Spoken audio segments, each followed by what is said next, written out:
السيد الرئيس عبد الفتاح السيسي رئيس دولة مصر العربية وأهنئك አምባገነን መሪዎች የሀገራቸውን ዜጎች ከመጨቆንና ለስቃይ ከመዳረግ ባለፈ በውጭ ሀገራት ውስጥ ቅጥረኛ ወታደሮችን በማሰማራት የቀጠናቸው የትርምስ ዋና መንስኤ ሲሆኑ ቆይተዋል። የስልጣን ጥም ያለባቸው መሪዎች አሸባሪዎችን በማሰልጠንና በማስታጠቅ እንዲሁም የጎረቤት ሀገራትን ሰላም በማወክ የሀገራቱን እድገት ለመግታት ሲጥሩ ቆይተዋል። በሀገር ውስጥ ነፍጥን አንግበው የሚንቀሳቀሱ ልዩነታቸውን በጦር መሳሪያ መፍታት ዓላማቸው ያደረጉ ታጣቂዎች በኢትዮጵያ መንቀሳቀስ ከጀመሩ ዓመታት ተቆጥረዋል። እታገልለታለሁ የሚሉትን ዜጋቸውን እየዘረፉና ባንዳ የሚል ታርጋ እየለጠፉ የሚገድሉ ታጣቂዎች የውጭ አለቆቻቸውን ትዕዛዝ ለማስፈጸም በወንድሞቻቸው ላይ ደም ሲነግዱም ቆይተዋል። ለዚህም ደግሞ ተጠቃሾቹ ራሱን ፋኖ ብሎ የሚጠራው ታጣቂ ቡድንና ህወሓት ናቸው። ለታጣቂዎቹ የጦር መሳሪያ ድጋፍ ከማድረግ ባለፈ ወታደራዊ ስልጠና የሚሰጡት እንደ ሻዕቢያ ያሉ አምባገነን መንግስታቶች የግብፅን ዓላማ ለመፈጸም ኢትዮጵያውያን ደም እንዲቃቡ ሲሰሩም ኖረዋል። President Isaias Afwerki and President El-Sisi agree to support the Sudanese army, enhance Red Sea security, and cooperate on Somalia. በውጭ ሀገራቶች ውስጥ ዓላማቸው ለማስፈጸም የተለያዩ ታጣቂዎችን ሲያሰለጥኑና የጦር መሳሪያ ድጋፍ ሲያደርጉ የነበሩ እንደ ኢሳያስ አፈወርቂ ያሉ መሪዎች መጨረሻቸው በዓለም አቀፍ የወንጀለኞች ፍርድ ቤት የወንጀል ቅጣትና ሞት ሲገጥማቸው ተመልክተናል። እንደ ህወሓት መንግስትን ለመጣል በዩጋንዳ ጫካ ሲንቀሳቀስ የነበረው ጆሴፍ ኮኒ የራሱን ጦር በማቋቋም መንግስትን ለመጣል ከ4 አስርት ዓመታት በላይ ሲዋጋ ቆይቷል።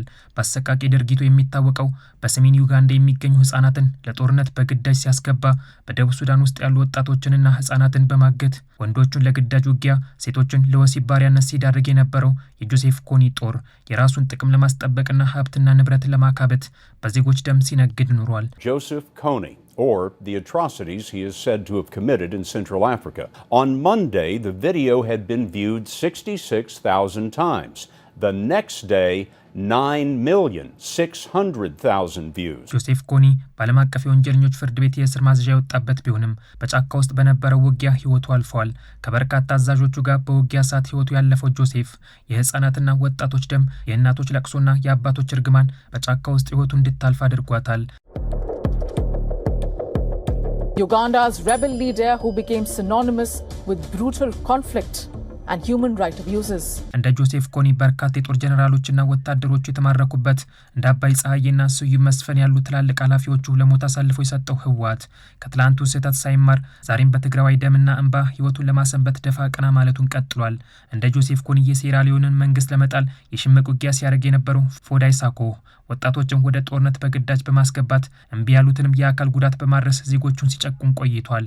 በፈረንጆቹ አቆጣጠር 2000 ዓ.ም በቁጥጥር ስር የዋለው ፎዳይ በተባበሩት መንግስታት ድርጅት ልዩ ፍርድ ቤት የጦር ወንጀል ክስ ተመስርቶበት ወደ ወህኒ ቤት ተወርውሯል። በ2003 በታሰረበት እስር ቤት ውስጥ በበሽታ ሲሰቃይ ቆይቶ ህይወቱ አልፏል።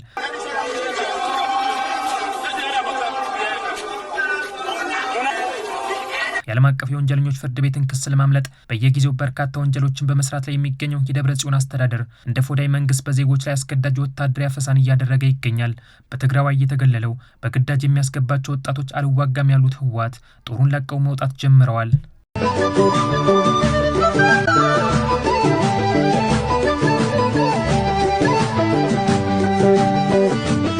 በ1980ዎቹ መገባደጃ ላይ ለሽምቅ ውጊያ ተዋጊ ቡድኖች በመመልመልና ወደ ወታደራዊ ካምፖች በግዳጅ ሲያስገባ የነበረው የላይቤሪያው ቻርልስ ቴይለር ትምህርት ቤቶችንና መንደሮችን በመውረር በሺዎች የሚቆጠሩ ወጣቶችንና ህፃናትን በግዳጅ አፍኖ ወደ ጦር ግንባር ሲልክም ቆይቷል።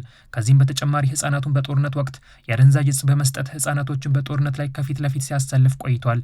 በሰሜኑ ጦርነት ላይ ህፃናቶችን አደንዛዥ ዕፅ ሰጥቶ በጦርነት ላይ ሲያሰልፍ የነበረው ወደ ኋላም እንዳይሸሹ ጥይት የደቀነው ህወሓት የቀድሞ ተግባሩን በትግራዋይ ላይ ለመተግበር ቆርጦ ተነስቷል። ለህወሓት ትግራዋይ ሰላም የሚያስፈልጋቸው አይደሉም። ለትግራይ ህዝብ የጥይት ድምጽ ማሰማት ለህወሓት የግዴታም የውዴታም ተግባር ነው። የትግራይ ህዝብ ግን ጦርነት በቃይ ማለት ከጀመረና እናቶች ልጆቻቸውን በሚወስዱባቸው ታጣቂዎች ላይ ድንጋይ መወርወር ከጀመሩ ሰነባብተዋል።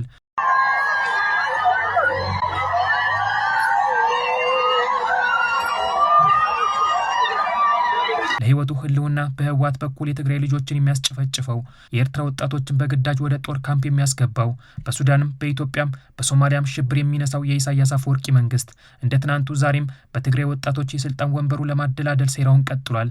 መሪዎች የሌላ ሀገር መንግስትን በውስጥ ታጣቂዎች ለመጣል በርካታ ስራዎችን ሲሰሩ ቆይተዋል። በቀዝቃዛው ጦርነት ወቅት አሜሪካና ሶቪየት ህብረት የዓለምን የርዕዮተ ዓለም ሚዛን ወደ ራሳቸው ለማዘንበል ሲሉ የሌላውን ወገን ሀገር መንግስት ለማዳከም ሲሰሩ ተስተውለዋል። ስጋት የሚሆንባቸው መሪዎች ከስልጣን ለማንሳት በውስጥ ታጣቂዎች የሽምቅ ውጊያ ሲያከናውኑ ቆይተዋል። የኢትዮጵያ መበልጸግ ስጋት ውስጥ የከተታቸው፣ የህዳሴ ግድቡ መጠናቀቅ እንቅልፍ የነሳቸው፣ እንደ ቢሾፍቱ ያሉ ግዙፍ አየር መንገዶች አይናቸውን ያቀላቸው፣ የባህር በር ጥያቄ ዱብዳ የሆነባቸው አልሲሲና ኢሳያስ አፈወርቂ እነዚህን የኢትዮጵያን ግዙፍ ፕሮጀክቶች ለማዳከምና ለማስቆም በቅጥረኛ ተዋጊዎቻቸው በኩል ሴራን ሲጎነጉኑ አርፍደዋል። በዓለም አቀፍ ህግ መሰረት በአንድ ሀገር ላይ ቀጥታ ወረራ መፈጸም ቅጣት የሚያደርስባቸው መሆኑን ያወቁት አልሲሲና ኢሳያስ ከቅጣት የሚያመልጡበትን ተግባር በህወሓት በኩል እየፈጸሙ ይገኛል። አሜሪካ ከቬትናም ጋር ጦርነት ውስጥ በገባችበት ወቅት በአሜሪካ ወታደሮች ሞት ተቃውሞ የተቀሰቀሰባቸው የአሜሪካው ፕሬዚዳንት ሊንደን ጆንሰን በቬትናም የገጠማቸው ኪሳራ በአሜሪካን ትልቅ ቀውስ እንዲገጥማቸው አድርጓቸዋል። የሊንደን ጆንሰንን አይነት ተግባር በካይሮም በአስመራም እንዲገጥማቸው የማይፈልጉት፣ ሱዳንን ወረው ጥቃት ከመፈጸም ይልቅ በእርስ በርስ ጦርነት እያዋጉ ያሉት፣ በኢትዮጵያም ይህንኑ ትልቅ ቀውስ ለመፍጠር ላይታች እያሉ የሚገኙት አልሲሲና ኢሳያስ ወጪያቸውን ለመቀነስ ታጣቂዎችን ማስታጠቅ ዋና ተግባራቸው አድርገውታል።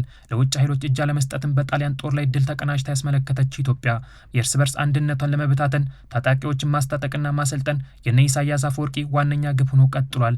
ለዚህም እንዲያመቻቸው በሰሜኑ ክፍል ፋኖንና ህወሓትን፣ በኦሮሚያም ሸኔን አሰማርተዋል።